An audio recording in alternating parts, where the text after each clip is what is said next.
This is Magnus Carlsen. Played more than 100,000 games in his career, and half of those games he played with the Ruy Lopez opening. In this video, we will use one of Magnus Carlsen's games to understand the Ruy Lopez structure and the role of each piece.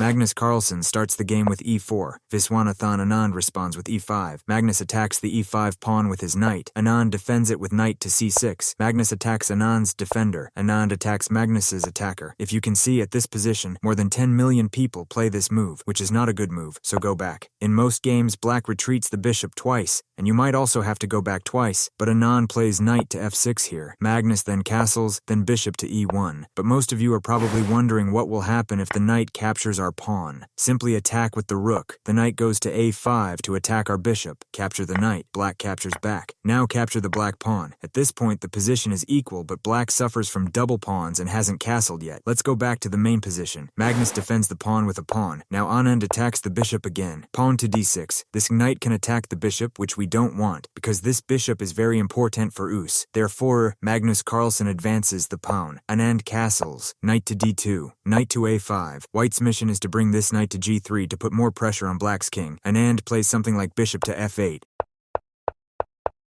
Pawn h3, pawn g6, pawn d4, black takes, white takes, black takes, white takes, black takes, white takes, bishop e6. Magnus plays bishop f4 to attack with two pieces, but keep in mind these two pieces are also protected. Anand attacks this bishop, rook e1, then queen d2, pawn to d5, pawn e5, knight d7, pawn b3, and Anand makes his first blunder here. Now white can easily play bishop h7 and capture this rook. Anyway, Magnus plays knight to e2, queen b6, bishop e3 attacking the queen, pawn f4, pawn g6, knight d4, rook c8, pawn f5. The best move was bishop to f5, but Anand plays pawn to f5, bishop h6, takes, queen attacks the knight, rook protects the knight, rook captures bishop. You can't recapture this because it's pinned, so Magnus plays rook e3, pawn f4, queen captures, rook captures, queen h6. Anand plays knight f8 to avoid the rook's check, pawn h4, bishop f5, pawn h5, bishop e4, takes, king h2.